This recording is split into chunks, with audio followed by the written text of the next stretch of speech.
está? Muy buenas noches, bienvenidas, bienvenidos a Periodismo en Plural. En esta noche me da mucho gusto recibir a Charo Bareño, quien nos acompañará en justo la conversación de los temas más importantes. ¿Cómo está, Charo? Buenas noches. Es un gusto, Trini, es un gusto también estar con Gabriel, con Iván y con el público.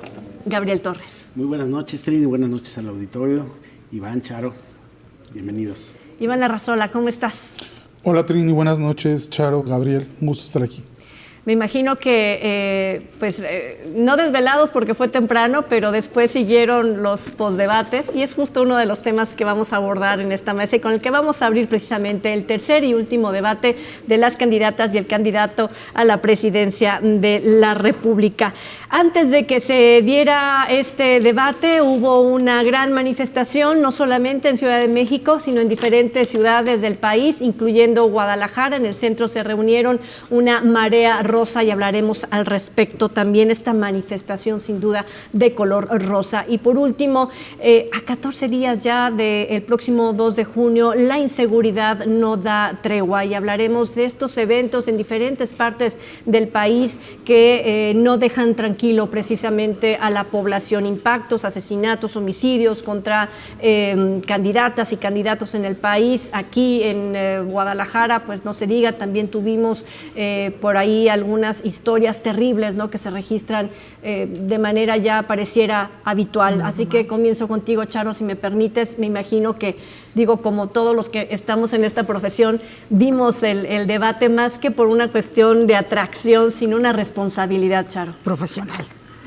Fíjate que lo que más me gustó fue la cifra que da el INE en cuanto a las personas que estuvieron conectadas y sobre todo porque es una población a la que quieren llegar, porque van a definir mucho la elección a nivel nacional y a nivel estatal, que son los jóvenes. En un 20 a 30% de porcentaje dicen que de la gente que estuvo conectada ayer domingo fueron jóvenes. Ya en cuanto al debate, pues ya se veía venir, ¿no? Los ataques, cómo estuvieron.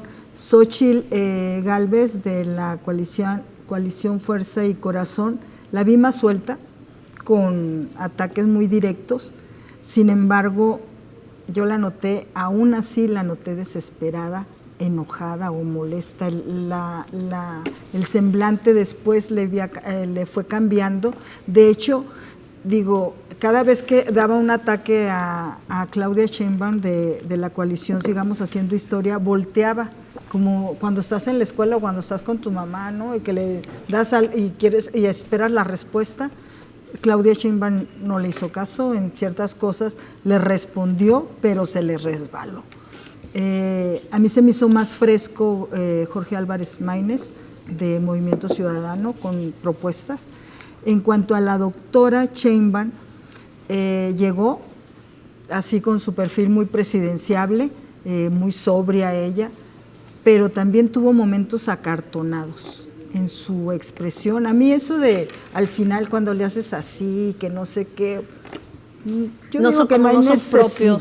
O sea, a mí ella, como ya veíamos venir cómo se dio, lo que sorprendió y no estaba en el radar, yo creo que de varios o de muchos, el ataque que dio y el señalamiento que hizo Xóchitl Gálvez de Mario Delgado acerca del huachicoleo, que incluso que por eso fue cuando comienza a decirle narcopartido.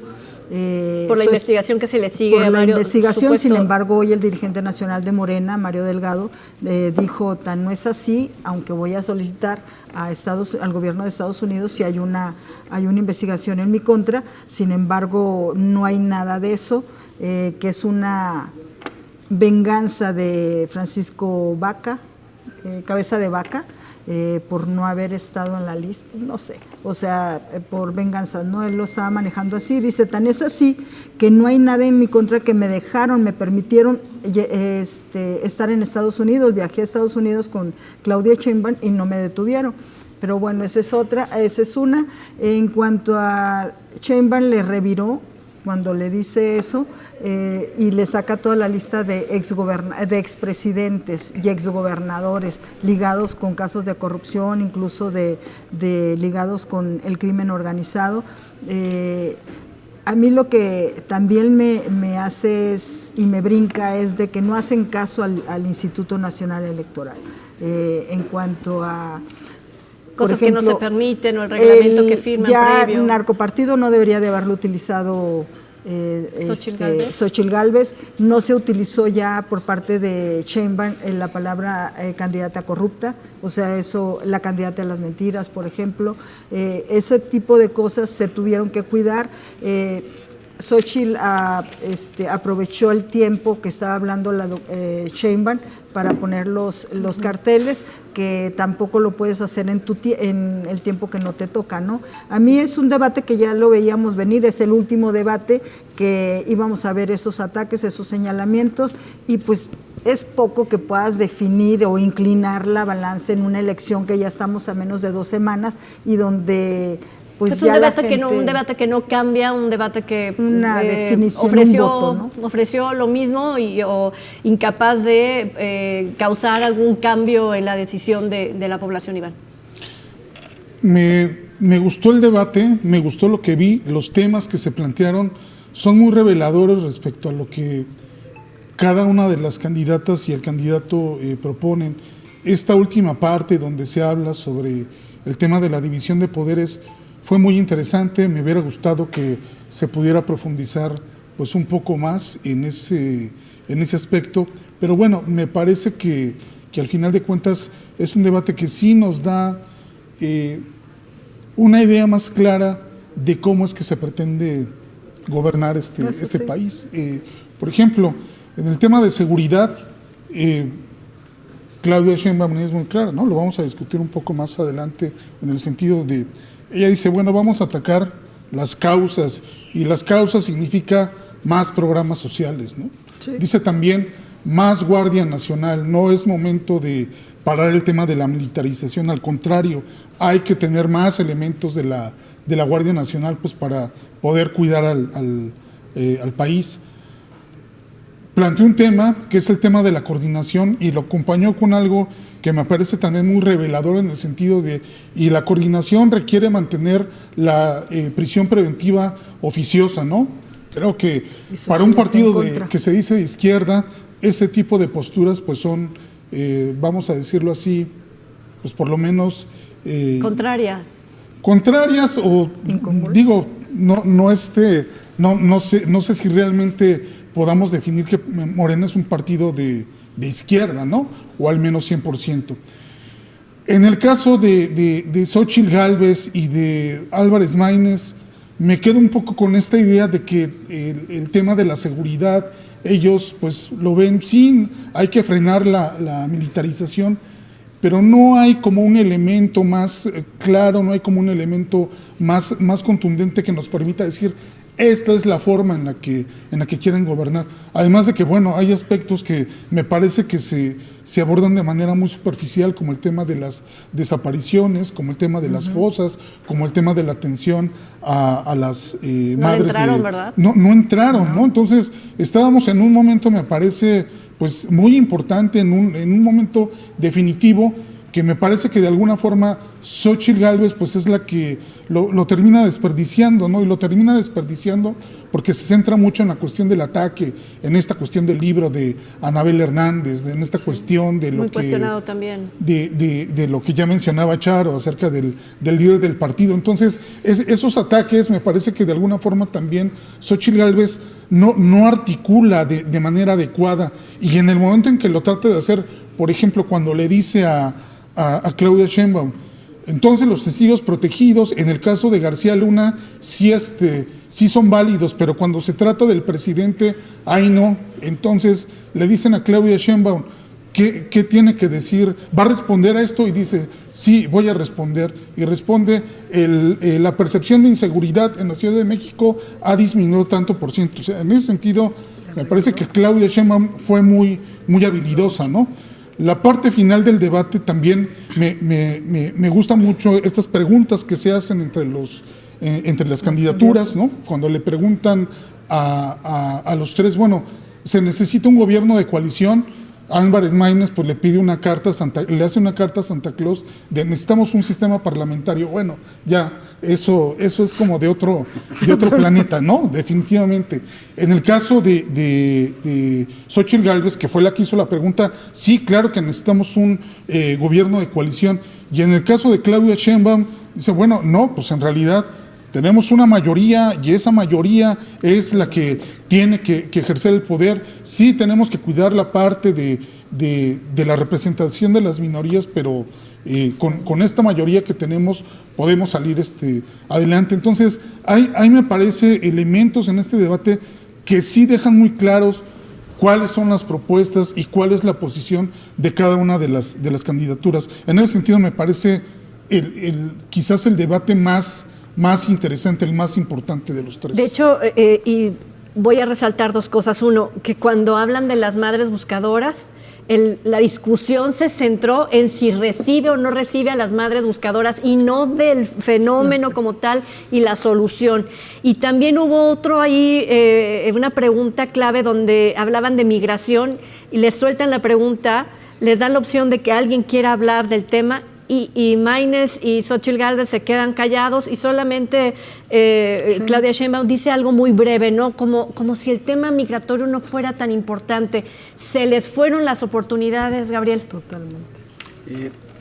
Yo creo que este debate cumplió el requisito de ser el tercero, pero se quedó muy lejos para la oposición de ser un momento importante para alterar la dinámica de la competencia. Totalmente de acuerdo.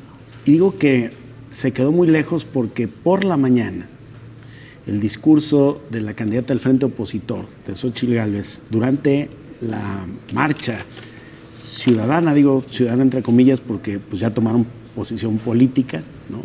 Le permitieron hablar a Xóchitl. Yo creo que lo que dijo en la manifestación fue mucho más rico, muchísimo más rico que lo que pudo plantear en el debate. No sé, como que se inhibe en la circunstancia y pierde la fuerza que aparentemente había tenido por la mañana en la manifestación. De las cosas, por supuesto hay muchísimo, no vamos aquí, no nos alcanzaría el tiempo, este programa de 1 hora, el debate duró mucho más, para hablar o tratar de relatarle al público lo que seguramente vieron. Pero haciendo como una síntesis de algunas de las propuestas que a mí me llamaron la atención, fue por ejemplo, Maínez habló y se le puso poca atención, pero es un tema relevante. Él habló de ir en contra ya del prohibicionismo. Explícitamente eso quiere decir que él está a favor de la legalización de algunas drogas, ¿no? Incluso se refirió al tema de las personas que están purgando una condena por consumir marihuana, ¿no? Concretamente él sí dijo que habría que ir en contra del prohibicionismo, que el prohibicionismo ha fracasado y es una propuesta interesante, muy polémica, creo yo. Por otro lado, me llamó mucho la atención que la candidata del Frente Opositor refrendara a manera de aclaración que ninguno de los programas que le criticaron al presidente López Obrador ellos quitarían.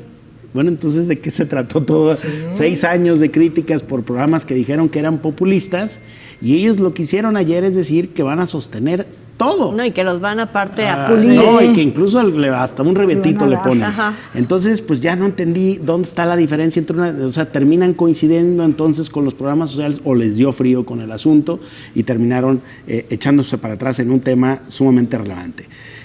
Ya lo dijo aquí Iván, me parece muy importante, subraya Claudia de que el tema de la Guardia Nacional y de la presencia militar en las calles no solamente no lo propone disminuir, sino que lo propone reforzar. Y frente a eso, sus dos aspirantes, digamos, retadores al título, no hacen ninguna posicionamiento, es decir, no dijeron que ellos estarían en contra, no. Fíjate, la dejaron pasar también.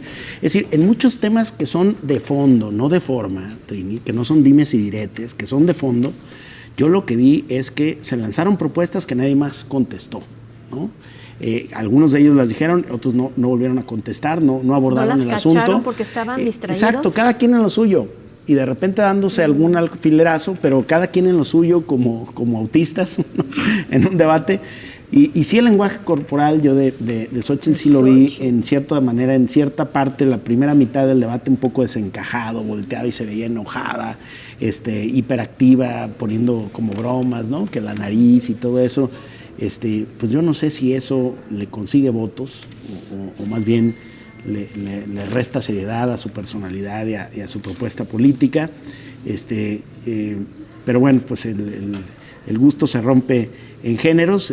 Yo sí, la comparación más importante que haría es que en la mañana, durante la concentración, hubo una Xóchitl Gálvez y en la noche, en el debate, vimos otra muy, muy disminuida. Sí. Y después hubo una serie de reflexiones, ¿no?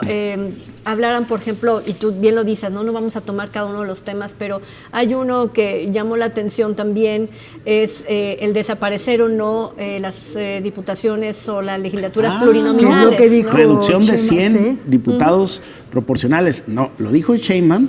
Sí. Y en otra manera también lo planteó Maínez, ¿eh? Sí. Dijo, yo he presentado una iniciativa. El Parlamento. Sí. A eso se refería con el Que Parlamento. era lo que decía Sheinbaum, ¿no? De que cuidar las minorías, pero realmente hacer valer A ver, Peña Nieto también presentó una, que me acuerdo que esa iniciativa se le hizo a la Fundación Colosio previo a ganar y no pasó nada en los 6 años. Y antes, durante el gobierno del PAN de Felipe Calderón, también había habido una iniciativa para reducir los proporcionales. Había esa tentación. Sí hay un debate Sí. muy añejo respecto, y yo creo que un debate que da lugar, ¿eh? Es decir, Sí. yo creo que sí podemos que debatir debería de si el Congreso necesita 500 diputados. Pero ya lo dijo Y si Claudia realmente Sheinbaum. 500, o sea, la diferencia entre 400 o 500 haría realmente algo significativo al país, porque a mí me parece que tenemos Exceso. una cantidad de diputados que van exclusivamente a hacer la difícil tarea de levantar la mano al Congreso. Y yo creo que eso no le está y necesariamente otros a aportando cuidar mucho. su posición, ¿no? Que es lo que estaba criticándole Maínez a Xóchitl Pero eso Gálvez no es nuevo, de la lo propuso lista. el PAN, No, claro. lo propuso el PRI y ahora lo estaba proponiendo Morena. Aunque hay una diferencia de fondo, lo que propone Sheinbaum es desaparecer las diputaciones plurinominales y únicamente quedarse con las 300 de mayoría, ¿no? Y de ahí Pero un entonces poco la ese reducción es matiz. 200. Yo oí que la propuesta era quitar 100. Ayer Esa lo dijo. propuesta la hizo tanto Xóchitl como Maínez. Coincidieron. Maínez hablaba de un sistema completamente proporcional y Xóchitl sí de reducir esas 100... O sea, bajar de 200 proporcionales a 100. Ah, a 100, Para un exactamente. Congreso de Y 400. Sheinbaum 400. dijo que se quedaba con las 300. Con las mayoría. Solo de 300 de mayoría mayoría. relativa. Ujú. Y el tema es que la figura de pluri viene justo para representar a las minorías.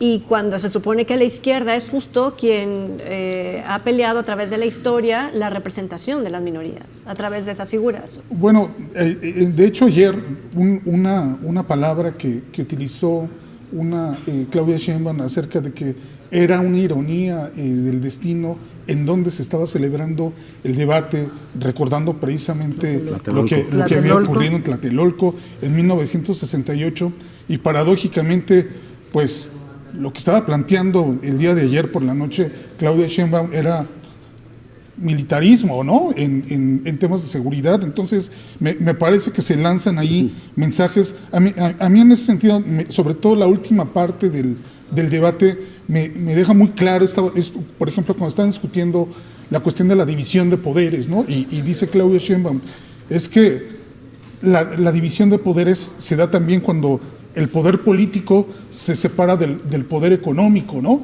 Mientras que los otros dos candidatos van más en el sentido de es que tenemos que de alguna forma cuidar esta división de poderes y también el contexto en el que se da este debate cuando en días previos se revelan estas condiciones de este encuentro que tienen los magistrados del Tribunal Electoral con la ministra presidenta Norma Piña y Alito Moreno, ¿no? Fue una bomba que... No, y la conversación tan grave de la presidenta de la Corte con el del tribunal haciéndole amenazas, se supone que son un tribunal autónomo y la presidenta haciéndole amenazas, entonces pues sí, digo, eso es que... ¿Cómo hablas de autonomía?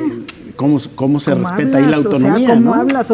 ¿Y con qué calidad moral habla la presidenta de la Suprema Corte de una autonomía, con este tipo de reuniones, con este tipo de amagos, con este tipo de que los partidos políticos estén metidos. De hecho, me parece que le tocan realmente poco tiempo a un tema tan relevante como fue el último que se tocó, y la verdad, en el caso de migración y política exterior, para el olvido, o sea, realmente pocas propuestas, no pasó. Maínez nomás habló Hubo una que lanzó Xóchitl, que además la agarró y le inventó el boomerang Maínez, cuando dijo hay que fortalecer el servicio exterior con el nombramiento de más gente de carrera y menos políticos, y le hizo una crítica a todos esos exgobernadores que han terminado embajadores, y que luego Maínez terminó diciendo, bueno, pero todos esos eran del PRI, y es verdad. Sí, se la reviró, pero verdad, también ¿no? Maínez habla en seguridad con lo de tráfico de armas, que es una retoma la propuesta de Marcelo Ebrard, pero que es la verdad, segunda vez que retoma algo de Marcelo Ebrard. Que si queremos hablar del fortalecimiento del servicio exterior mexicano, pasa necesariamente por el servicio civil de carrera exterior, es decir, dejar de nombrar políticos que no tienen ninguna preparación para el servicio diplomático como embajadores, para volver al esquema, digamos, la doctrina Estrada, de tener por un lado una política no intervencionista y por el otro pues un servicio exterior compuesto por gente de carrera y con gente que conoce, con gente que conoce. Entonces ahí lo que ayer se planteó es la disyuntiva de volver a un esquema de fortalecimiento del servicio exterior mexicano con personal de carrera formado para la diplomacia, y yo creo que esa propuesta no es menor. Exactamente, y sería muy importante. Es lo más importante y se me hace muy que debería de ser realmente. Y aprovechar la capacidad y la experiencia y trayectoria de toda la gente que se está haciendo. Pero bueno, lo han sido durante mucho tiempo, no solamente con Morena. Excepcionalmente, pero no la regla. Pero son los pagos que hacen. Sí, que también, o sea, son pagos. Porque también el PRI lo hacía, a favor se de les olvida, pero y el claro PAN que lo también lo hacían. hace. Y bien lo dices, es una situación política, sí, pero política ¿de qué? No hay que ir al fondo. ¿En y qué momento te acreditas, gente... no, un título como ese tan importante que debería justo de resolver las relaciones internacionales, más en los conflictos que nos encontramos en este momento? Imagínate el nivel como lo de Ecuador, la calidad, por ejemplo, ¿no? Bueno, vamos a hacer una breve pausa y al regresar hablaremos de justo lo que pasó antes de este debate, que es importante también hacer notar cuando se convoca a la ciudadanía a hacer o formar parte de una sola expresión. Regresaremos precisamente con la manifestación rosa después de la pausa.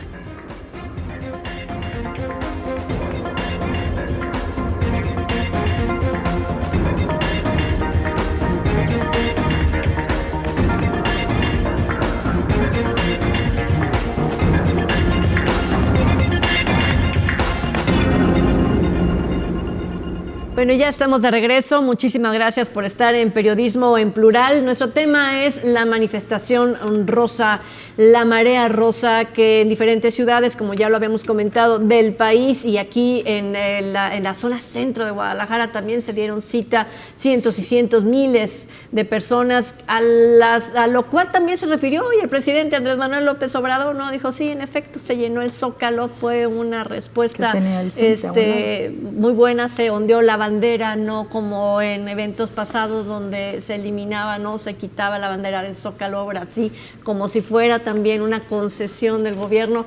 Pero bueno, se registró esta reunión a gran escala, Iván.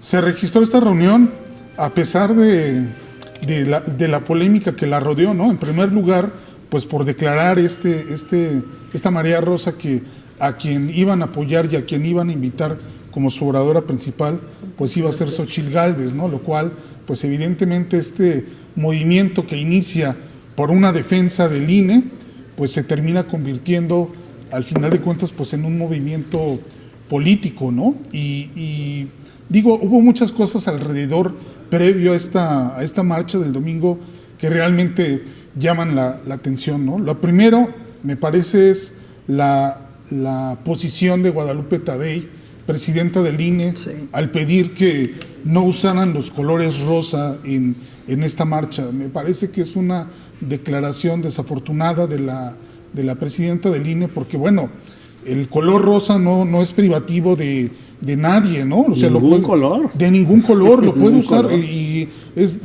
siendo la presidenta del INE no puede salir a declarar eso. Y bueno, inclusive los los demás consejeras dijeron, bueno, eso fue una declaración a título personal, ¿no? No podemos respaldar institucionalmente una petición de ese tipo, ¿no? Que no se use el rosa. Y bueno, y también esta pues manifestación de los maestros del CENTE que curiosamente coincide, ¿no? con este evento que se iba a llevar a cabo el domingo. Afortunadamente nada llegó a la violencia, como bien comentas, se izó la bandera, se llevó a cabo este evento y no sé, tal vez la adrenalina del momento fue lo que provocó en Xóchitl pues pues no tan buen desempeño en este tercer debate, ¿no? Me parece que un poco lo que tenemos que pensar aquí tiene que ir en dos direcciones. La primera, se podrá decir que este movimiento es político, que a lo mejor hay muchos prianistas metidos ahí, pero es claro que las clases medias que en 2018 salieron a apoyar a López Obrador, hoy no sabemos de qué tamaño, pero una parte de la clase media es claro que está en contra de los resultados que ha ofrecido López Obrador. Y que bueno, si Morena, el partido en el poder, tiene pues alguna tentación o intención hegemónica, pues de alguna forma tendría que pensar en cómo puede recuperar la confianza de este sector de la población que pues definitivamente no está con él. Me parece que también este movimiento puede tener futuro con independencia de lo que ocurra con el resultado de la elección del 2 de junio, independientemente de que gane o no Xóchitl Gálvez. Me parece que este movimiento va a continuar, va a salir a las calles cuando no les guste, cuando estén en desacuerdo con alguna propuesta del gobierno, sobre todo refiriéndose a Morena. Y también me parece que ayer quedó claro en el discurso, en las palabras finales de Claudia Sheinbaum, qué representa cada una de estas partes, ¿no? Cuando ella menciona y le apunta con el dedo a Xóchitl Gálvez y le dice, ustedes representan la corrupción, nosotros representamos la honestidad, ustedes el autoritarismo, nosotros la democracia. Dice Claudia Sheinbaum ayer, nosotros somos los únicos que realmente hemos defendido la democracia en este país. Me parece que el discurso que se está enviando es un discurso polarizante, ¿no? Aquí no hay lugar para todos, aquí las posiciones están claramente definidas y cada quien tiene que asumir el papel y el grupo en el que tiene que estar. Un mensaje muy fuerte me parece el que se mandó ayer, tanto desde la plancha del Zócalo como con el cierre que tiene Claudia Sheinbaum. Un mensaje de López Obrador cuando dijo estás o no estás con la 4T, ¿no? Es un discurso que ha mantenido todo su sexenio. Bueno, yo creo que hay que leer lo que pasó ayer, no solamente en el Zócalo, aquí en la Plaza Liberación, en muchas ciudades, Nuevo León, incluso en el extranjero. En Estados Unidos también como hubo una manifestación un movimiento social que se transformó en un movimiento político coincido. Eso, por ejemplo, pasó en Alemania hace casi 2 décadas. El movimiento ecologista terminó dando lugar a los primeros partidos verdes europeos. La lucha por los derechos laborales en Inglaterra terminó generando el Partido Laborista inglés. O, por ejemplo, el movimiento de los indignados en España, de los jóvenes que no tenían trabajo y tenían doctorado, terminó creando lo que hoy se llama Unidas Podemos, que luego se dividió en 2 y también generó otro partido que se llama Ciudadanos, que son partidos nacionales con representación en España. En todos estos casos fueron movimientos sociales que terminaron convirtiéndose en movimientos políticos. Yo creo que ese es el matiz de lo que podemos decir. Iván, sí, inicialmente fue un movimiento cívico con causas estrictamente cívicas como la defensa de un órgano constitucionalmente autónomo que era el INE, pero ayer claramente el matiz fue otro. Incluso algunas de las mentes más brillantes del país, digo porque son académicos muy respetados, que han escrito muchos libros, que escriben columnas en los periódicos, que opinan en los programas nacionales, estuvieron ahí y por primera vez en poco más de 2 décadas los vi asumiendo una postura pública de cara a la elección, en la recta final de la elección. Gabriel, ¿no crees que desde el inicio estaba muy bien definido claro. cuál era yo creo que siempre la hay raíz, gente, pues, del movimiento? Siempre, sí, la oposición al gobierno por ciertos asuntos, pero se decía, es el INE, ¿no? Ahora no, ya es la elección y vamos con una candidata que además es de una coalición de partidos. Yo no digo que está mal, yo siempre agradezco la claridad y qué bueno que hoy sepamos quién es quién en este asunto y que tomen partido. Sinceramente no creo en la neutralidad. Yo creo que todos los seres humanos tenemos un contexto, tenemos una opinión política y tenemos una manera de pensar, y yo creo que lo más honesto sería explicar las razones de por qué estás donde estás, explicar por qué quieres apoyar lo que quieres apoyar y defender con argumentos tu punto de vista. ¿Cabe para el presidente del país? Y cabe para todos, cabe para todos. Ahora, que ayer se hubiera hecho un bloque opositor y dijeran queremos ganarle al presidente de la República la elección a 15 días de que se celebre me parece totalmente válido. Y te voy a decir algo más. La sola manifestación de ayer en varias ciudades del país es la expresión de que nuestras libertades cívicas están activas, porque no podrías hacer esto si esto fuera una dictadura. Oigo gente que dice que es una dictadura y que no sé qué, que somos, que Venezuela y todo. Ya quisiera ver que hicieran una cosa de estas en Venezuela, a ver si se puede, o en Nicaragua, o en otras partes. No. La manifestación fue absolutamente libre y le dijeron cosas con o sin fundamento, con o sin argumentos, pero con el derecho a decirlas sí. Y se expresó no en una ciudad, en muchas ciudades del país se pudo realizar, y hasta donde sé, no hubo ni violencia de por medio ni nada de eso.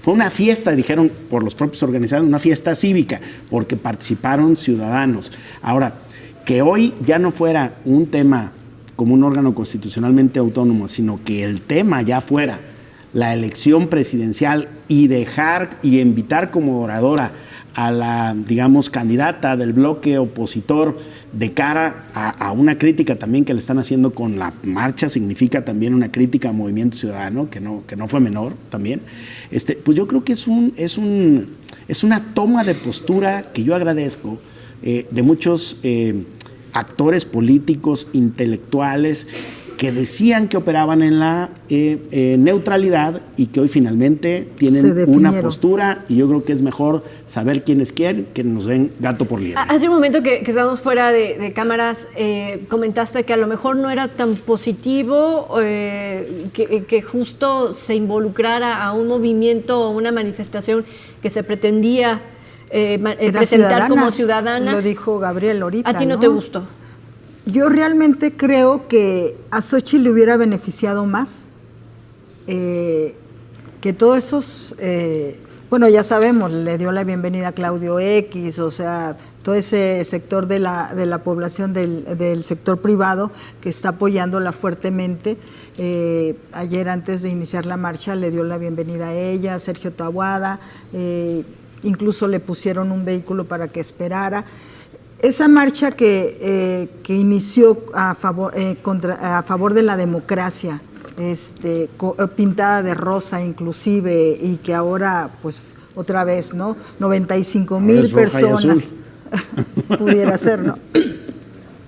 95,000 almas allá en el Zócalo y las calles en el centro de la Ciudad de México, ¿no? Divididas por la valla por los maestros del CENTE, de la CENTE. Yo creo, bueno, en mi opinión muy personal, coincido con mis compañeros aquí, pero a Xochitl le hubiera beneficiado más ella llegar y que no se le vinculara. No, ya sabíamos que sí se tenía que vincular, o sea... Ya no había para dónde... Es que es lo que yo le cuestionaba a Gabriel hace unos minutos, sí, ¿no? Ya no. A ver, desde la primera marcha a favor del INE... ya estaba muy definido. Y no solamente porque lo diga yo en este espacio, ¿no? Sino fue uno de los reclamos. Exactamente, ahí, ¿no? Un reclamo que hacía el presidente Andrés Manuel López Obrador desde las mañaneras, ¿no? Claro. A ver, pero el objetivo sí era uno distinto. Estoy de acuerdo. Y que fue muy diferente. Ahora fue muy definido. Ahora fue un objetivo político. No fue el objetivo de la defensa de la autonomía de un órgano que organiza las elecciones en México. Sino fue ya a favor de quien está retando al partido. Es como un cierre de campaña nacional, ¿no? Así se estuvo manejando, como cierre de campaña nacional de Xochitl. El de Claudia Sheinbaum va a ser en el Zócalo el 29 de mayo, pero posiblemente Xochitl llega molesta al debate, porque previo a eso pues ya ves que hace la presentación ante los medios y todo eso, y estaba con los dirigentes nacionales de los partidos que integran la coalición, y Marco Cortés del PAN, dirigente nacional del PAN, así enfrente de todos le dice, no se te olvide agradecer a los de la marcha. O sea, y ella se le vio una cara molesta. Pues, pero agradeció, ¿verdad? Sí agradeció, pero haz de cuenta. Su responsabilidad, pues que bien lo dice, yo voy en coalición y yo supongo que hasta cierto punto ir en coalición, pues, los tienes ahí a los tres. Sí, pero pues se hubieran quedado atrás. Patriarcado, Trini. O sea, híjole. El patriarcado estaba presente, ¿no? O sea, no la estás suelta, dejando, ¿no? estás viendo, ok, Sheinbaum, a diferencia de Sheinbaum, que sabemos quién está detrás de Sheinbaum, bueno, el presidente y todo lo que tú quieras, y traen a todos, pero Sheinbaum se para y así es, o sea, con una postura fija, o sea, a diferencia de cómo le hicieron ver a Xóchitl Gálvez ayer. Te voy a decir en qué se traduce eso. Ay, a y mí tú me eso dirás sí o no, no ustedes. A ver, Trini. En el debate. No es Sí. ella cuando alguien detrás le está dando una indicación. Y traes el pero cuando teleprompter es ella enfrente. es diferente. Es posible que lo que vimos en esa presentación con los tres personajes atrás dándole indicaciones se traduzca a un debate que al fin de cuentas no funcionó como debería haber funcionado Pues para mira, es Xóchitl una Gálvez. tesis que no lo había pensado así, pero Es suena que lógico. sí, porque Sí. no, definitivamente no, traes a los tres atrás, te están así hostigando porque realmente la estaban hostigando y ella no es ella. Al principio empezó y a mí se me hizo muy bien cómo empezó el debate ella, cómo, o sea, muy fluida, cómo es ella. Pero conforme esto ya se sentía desesperada, comenzaba a ver a Sheinbaum y nomás a Sheinbaum veía. O sea, Bueno, creo que en este punto voy a tener un desacuerdo con Charo. Me parece que Ay, nunca te- las primeras intervenciones de Xóchitl Gálvez era donde definitivamente se notaba más nerviosa. Conté los segundos, intervenciones de 6, 7 segundos de, no, a mí no me ordena ningún nombre, no, esos gobernadores ya están en Morena. Cuando lo que se esperaría pues son argumentos, una articulación de ideas, y me parece que sobre todo los primeros dos bloques, en el caso de Xóchitl Gálvez, no fueron buenos. Me parece que el cierre que tiene es un cierre, cada una se la contestó a Sheinbaum. Me Sheinbaum parece que en también ese le sentido reviró. fue también como por momentos Xóchitl Gálvez, pero hay otra cuestión. Hay que recordar lo que pasó esta semana. Toda esta discusión acerca de las declinaciones y las dudas que podía generar si Gálvez o Maínez tenían que declinar el uno por el otro. El domingo, me parece que lo que queda claro es que al menos Xóchitl Gálvez tiene un segundo lugar ahí, de alguna forma seguro, ¿no? Que no tiene por qué discutir con... pero con- se lo tampoco andan peleando. Maínez. con Maínez. Se lo andan peleando, pero a ver, una manifestación igual a favor de Maínez, pues no veo que no la vamos a ver. no creo que la... Y yo Pero no tam- creo que se pueda organizar. No, y Pero además eso no te de- quiere decir que a la hora de votar no consigue una votación interesante. Sí. Bueno, aunque Porque también... tampoco yo no escucho los jingles o la publicidad de Xóchitl en las discotecas donde sí se escucha a los muchachos con No, y una cómo cosa llega muy Maínez, Pero pegajosa, ¿no? un ¿no? grupo de la Así como todo población que no rockstar, ¿no? acostumbra a ir a votar, eso también hay que, lo toman como un momento de euforia y después no van a las urnas. Pero Eso es ya algo de- que desde aquí, desde este espacio, invitamos una y otra vez. Lo importante es que ir a vayan a votar, ¿no? votar. Porque los Sobre números todo, del pero INE el dicen que en comportamiento- redes eran los que más estaban viendo. Sí, Pues fue los resultados. los jóvenes. Eso fue lo que dijo Ojalá, el INE. No, y Ojalá además acudan, ojalá. hay que saber de que Maínez, o sea, Alito le comenzó a decir que declinara a favor. ¿Cómo declinas cuando las boletas ya están? Eso es en primera. Y declinar, Y que aparte en a lo tiempo no mejor puedes, haces, ¿verdad? no puedes ya no puede. hacerlo. Bueno, ya a no ver, puedes podría hacerlo. declinar, pero sería algo simbólico. Sí. Los votos de Maínez no se pueden transferir Pero ya en Iván, este momento. que Y no estén todos- discutiendo una declinación nos retrotrae a la elección de hace 6 años. La pelea es por el segundo lugar, no por el primero. Sí. Sí, bueno, eso también genera en Y el están electorado. pensando en el me La parece- pelea es por el 30. segundo lugar, no por el primero. Habrá que esperar el 2 de junio, Y están 8 de pensando la en el noche. 2030. Sí, sí. Maínez está pensando en 2030. Sí, es bueno, tenemos que hacer una breve pausa y es que lamentablemente de todo esto de lo que estamos hablando se configuró o se registró en el marco de una serie de homicidios, atentados, levantones. La seguridad no da tregua. Con ese tema, al volver de la pausa.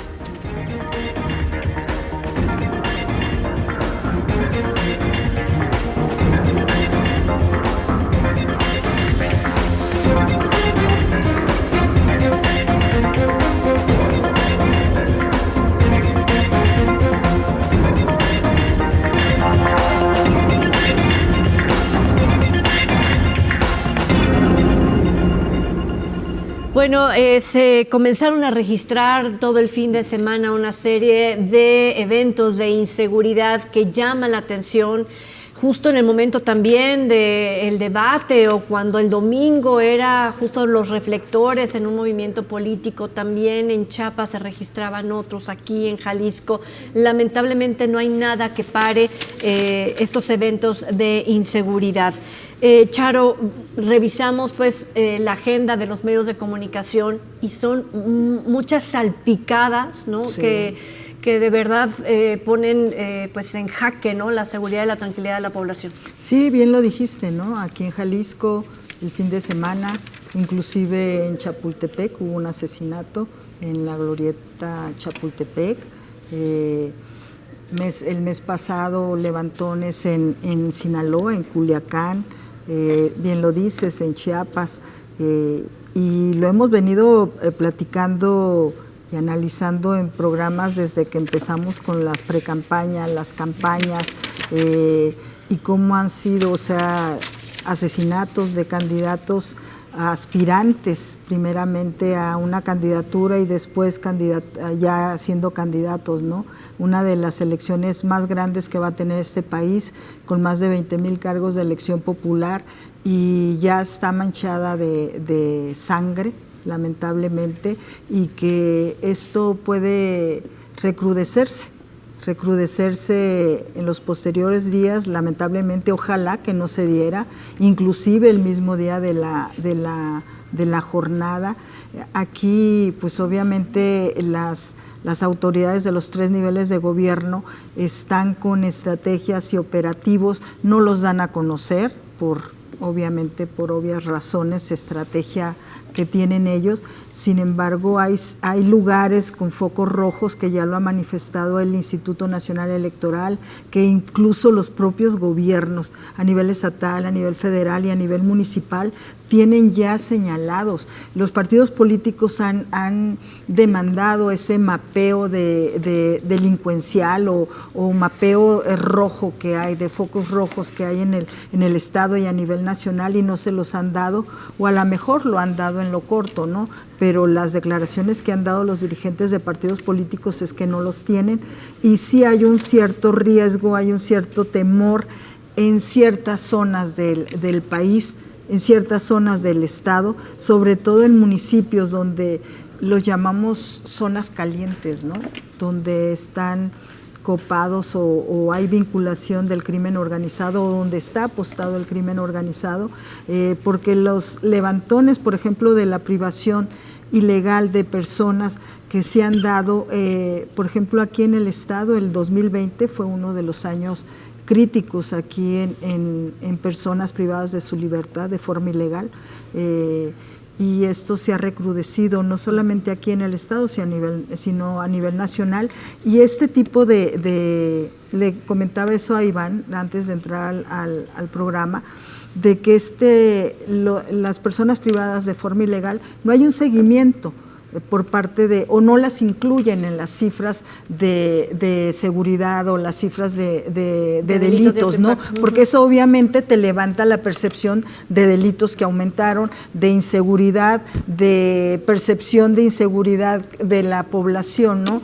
Ese tipo de delitos no les dan un seguimiento, y es lamentable porque han crecido estos famosos levantones en diferentes partes del país, y lamentablemente Jalisco no escapa de ello. Este sábado 18 de mayo y se registró en Providencia un levantón. El tema es cómo toda la población tiene acceso a ese video, y podemos nosotros no esperar a una noticia ya, sino que trasciende en las redes sociales, y te das cuenta cómo a plena luz del mediodía puede ser testigo justo de un evento así, ya sea de manera virtual a través de las redes sociales o porque había gente ahí, había niños, había personas degustando en un restaurante y simple y sencillamente llegó un comando de sujetos armados para llevarse a un hombre que tenía en sus manos en algún momento una carriola que cuando ves la imagen simboliza algo, ¿no? O sea, tú puedes estar compartiendo con tu familia en un espacio de total tranquilidad y en un segundo te rompen toda la vida. Pues es que se ha normalizado, Trini, ya el homicidio, el secuestro, esta palabra que es terrible, levantón.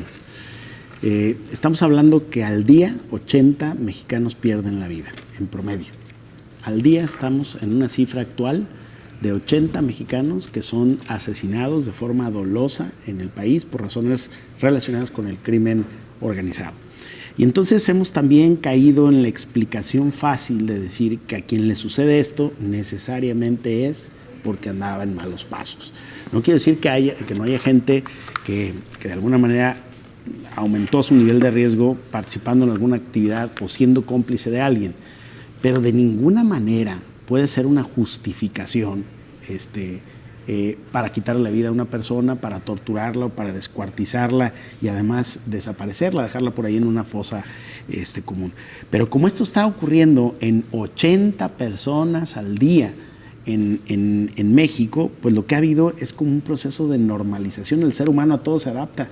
Nos venimos adaptando a una violencia excesiva donde este tipo de asuntos dejan de ser noticia. Es decir, circulan más por WhatsApp que en las cabezas de los noticieros más importantes. Es decir, en otros países serían motivo de un gran escándalo. Aquí es como parte de nuestra cotidianidad porque ocurre y ocurre y ocurre. Y ahora, ¿por qué? Porque solo 4 de cada 100 delitos son investigados en México, según el análisis de México Evalúa, y porque el nivel de impunidad, Trini, que tenemos es del 96.3%.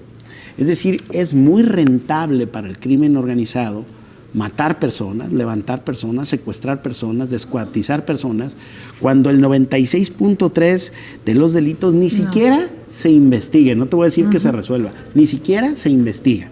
Entonces, bajo esas cifras lo que tenemos es un Estado absolutamente rebasado. Cuando oigo yo hablar a los partidos, a los candidatos del tema de la seguridad, no, por supuesto que ninguno tiene solvencia moral. Esto empezó con Felipe Calderón, que era PAN, continuó con Enrique Peña Nieto, que era PRI, ¿no? Incluso sucedió en estados gobernados por el PRD, como Ayotzinapa, ¿no? Entonces, en realidad nadie está exento de decir, nosotros cuando no hemos llegado al gobierno como partido, sí le hemos puesto un freno a este asunto. No, está desbordado. A mí me parece que el país tendrá que llegar a una suerte de pacto nacional, sociedad civil, gobierno, partidos, todos, para intentar ponerle freno a este asunto. Estamos perdiendo el país, estamos perdiendo nuestro derecho a transitar libremente por la calle, estamos perdiendo la autoridad de nuestros gobiernos, que se ve rebasada y suplantada en muchos lugares por la del crimen organizado. Estamos perdiendo, por supuesto, 80 vidas por día en promedio y sumando cifras escandalosas como 157.503 asesinados en los primeros 4 años y medio del periodo del presidente López Obrador, pero no fue la diferencia el periodo de gobierno anterior y tampoco con Felipe Calderón. Entonces, no es un tema de colores ni de partidos, de que unos tengan la verdad y otros tengan la fórmula para resolverlo. En realidad, si nosotros vemos los municipios gobernados por todos los partidos de oposición y por el partido en el poder, en todos traen el mismo problema, porque este es un problema, incluso te diría, transnacional, de México y hasta el cono sur, los países de América y parte de Europa, pero especialmente de América, estamos enfrentando una suplantación de la autoridad del gobierno por una autoridad con más fuerza, con más armas, con más violencia, que no es precisamente la que elegimos en las urnas. Más violencia, Iván. Más violencia. Y bueno, Gabriel, ya hubo un acuerdo entre la clase, los 32 gobernadores firmaron una carta en la que le piden a la Corte que mantenga la prisión preventiva oficiosa, la misma posición que tiene el presidente de la República. Sorprendente, pero lo lograron, o sea, era algo imposible.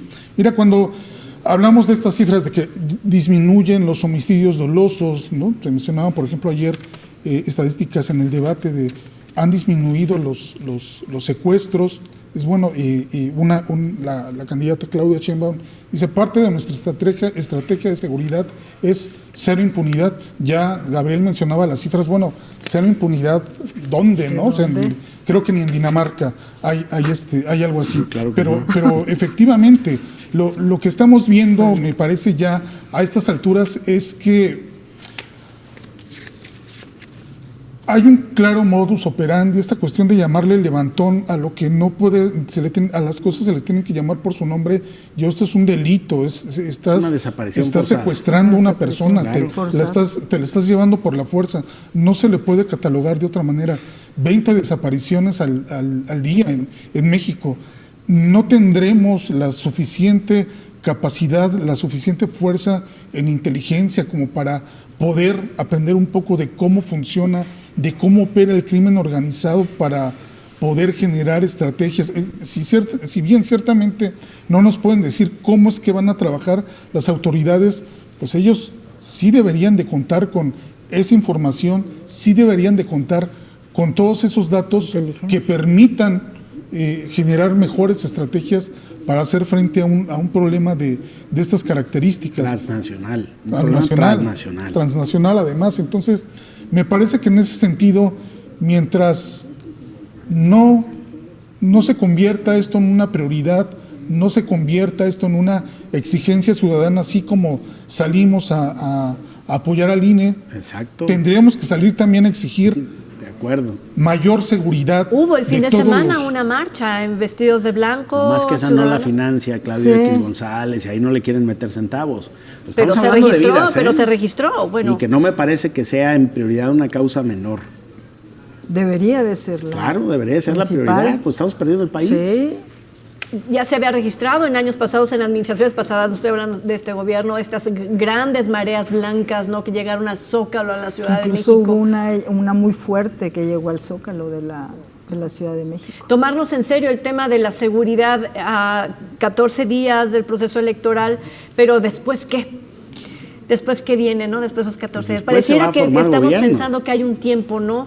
Pero después se va a formar gobierno. El problema es que esto no encuentre, digamos, merma, y que los índices sigan creciendo, y que la espiral de inseguridad siga aumentando. Hay un dato, el del INEGI, y el INEGI es una institución del Estado mexicano. El 61% de la población se percibe insegura. En la encuesta sobre percepción de seguridad, el último resultado es que el 61% de la población se siente insegura, y cómo no, con eso, y todos los días estamos viendo por todos lados actos delictivos que quedan en absoluta impunidad. Diario es un homicidio, te amaneces con un homicidio. Diario. Que además hay que señalarlo, ese índice bajó durante este sexenio, era mayor. Era mayor. En homicidios, pero en violencia. Pero en percepción. En percepción, sí. Sí, pero también la cuestión es el tema de las narrativas. Me parece que si esto sigue siendo una cuestión de que es que los medios lo exageran, es que es la descomposición social, es que es el pasado, me parece que vamos a seguir en lo mismo. No estamos encontrando el camino. Iván, y te agradezco mucho que compartas tus opiniones esta noche en Periodismo en Plural. Al contrario, gracias, Trini, buenas noches. Charo Bariño, gracias. Es un gusto. Gabriel Torres. Buenas noches, Trini, buenas noches al auditorio. A usted por habernos acompañado, muchísimas gracias, y el próximo lunes le esperamos con más.